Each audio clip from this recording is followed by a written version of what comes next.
Yo guys, how's it going? Mad Guys here, and welcome to a new segment on my channel where I'm going to give you the best tips, reviews of the new tech of the current era of the month. And today it is February the 3rd, so I'm going to do last month's, like, if that makes sense. So I'll be doing the month previously when I do this video. Yeah, because I can't see into the future. But anyway, and also I'm going to provide some information on some custom built PCs because it's after Christmas and everybody's a bit tight and got no money to spend, but you want to build yourself a gaming PC and you want to know what the best parts are to build your custom gaming PC that's going to blow everything else out of the water. So with that being said, for the first episode I'm going to show you how you can build a PC for a budget that is going to kill your console. That's right, it's going to beast the Xbox One and the PlayStation 4, both in performance and price. Pretty much, I'm not saying definitely price, but it's like on boundaries of like the area that the PlayStation 4 and Xbox One are set. So without the way, here we go. Now this PC will set you back, like I said before, around about the same price as an Xbox One and PlayStation 4, coming in at around about 330 English pounds, which is around 500 American dollars. Which is great. I mean, you're getting a gaming PC which you can do a lot more on it than you can on a console for around the same price, and you'll be able to play all the new games, all the greatest games from now and to the near future. So yeah, so let's get into this.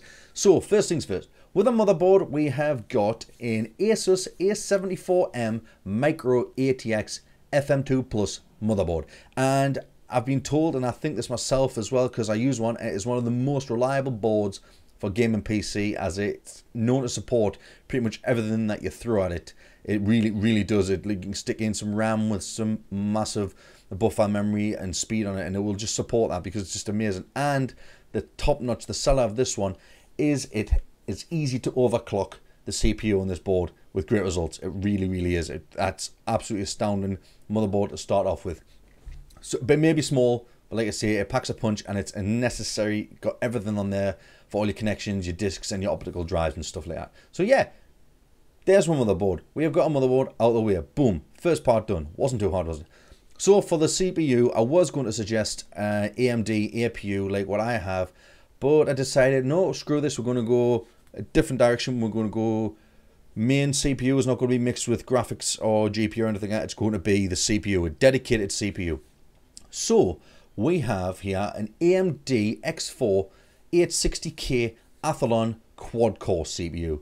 Now this thing is perfect for gaming. It's got 4 cores and its relentless power will literally bring your games to life. There'll be no lag, there'll be no delay or anything like that. Your games will be perfect. They'll run smoothly with this CPU, and when you find out what graphics card we're going to put into this, even better. Brilliant. So there's a motherboard and CPU all the way. Now for some memory, we have some G.Skill Ripjaw RAM, and I'm putting in 2 sticks of 4 gig, giving your system a total of 8 gigs, which is amazing, and it's got all the important bandwidth to handle all the tasks given. And the thing is, with RAM, people seem to think the more the merrier. If you have more RAM, your games and your PC will run faster. This is not the case because certain applications can only use a certain amount of RAM at a certain time. So having 16 gig of RAM is literally just, it's a waste. You're having an extra 8 gigs sitting there spare, not doing anything. Yeah, it will help a little bit. Some applications may use it, but majority of things at the moment, 8 gig is all you need. Like I say, so we're going to stick in 8 gig into this system, and you're still on par with Xbox One and PlayStation 4. In fact, you're beating them. You're beating them so far. You really are. Really are. And for storage, we're just going to stick in a nice simple Western Digital Caviar Blue 1TB drive. This is just a simple hard drive. If you want to go into the SSD route of things, then by all means do that, but that's going to add a bit more price on this. I think an extra between 50 to 100 pound onto the system if you want to add an SSD drive into it. Granted, an SSD drive does make your system run a little bit faster on boot up and loading games, but for the budget that we're on now, we're just going to stick to the mechanical drive, and we're going to stick with Western Digital, the Caviar Blue 1TB. Easy as that.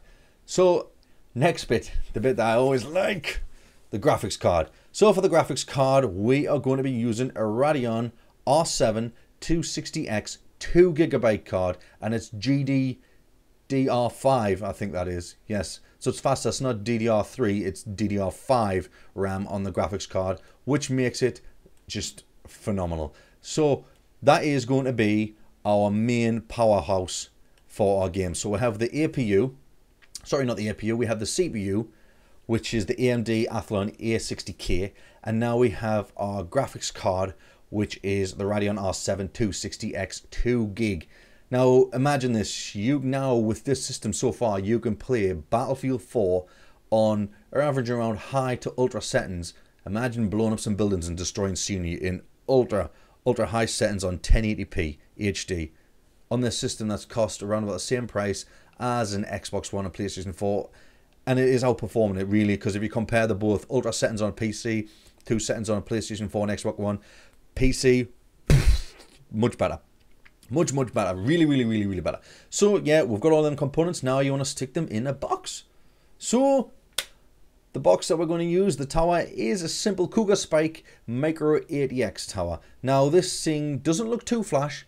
It's not like one of the stylish looking cases I would have chosen, but just like I say, keeping costs down, it's pretty damn good. It fits in the motherboard perfectly, fits in everything that was stated here and all that, room for extras. It's got some cool ventilation options on there, and on the front of the panel you have your standard on and off button resets, and you've got your USB ports on the front. Now I think it's essential to have USB ports on the front, especially when doing a gaming PC, so you can connect your control pads to it and your headsets and stuff.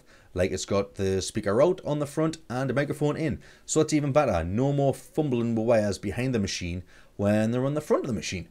Easy. And it's got some nice lights on it as well, and enough expansion bays for adding extra drives and optical drives as such, and enough areas you can install lots of fans into this thing to keep it cool. And it comes with fans already installed, I think, on this system as well, so there you go, instantly keeping your system cool, no worry about overheating. Now to power this thing, we are going to use our Corsair Builder 430 watts ATX power supply, and that has got an internal fan which will also keep your system cool. Now this is it's not a high range power supply. It's not boosting in like 750 watts to 1000 watts. It's just boosting what we need of 430 watts. It's literally giving us the power we need to keep this gaming rig running smoothly without any hiccups, without any burps into the system. It's not going to crash, it's not going to overheat. You've got enough air circulating through this thing. That'll be awesome. So there you go, guys, that's it. First episode of my tech tips and all that stuff, and this is a console killing PC gaming budget build. Say that fast when you're drunk, because I can't even say it fast now and I'm sober. Yeah. So yeah, that cost altogether is going to be around about 330 English pounds and around 500 American dollars.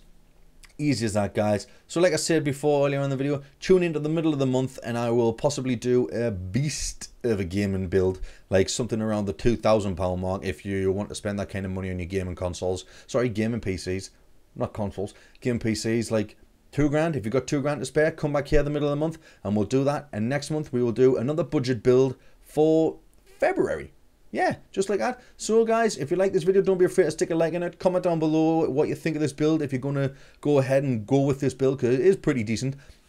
And if you're new to my channel, click that subscribe button, and I shall see you guys later.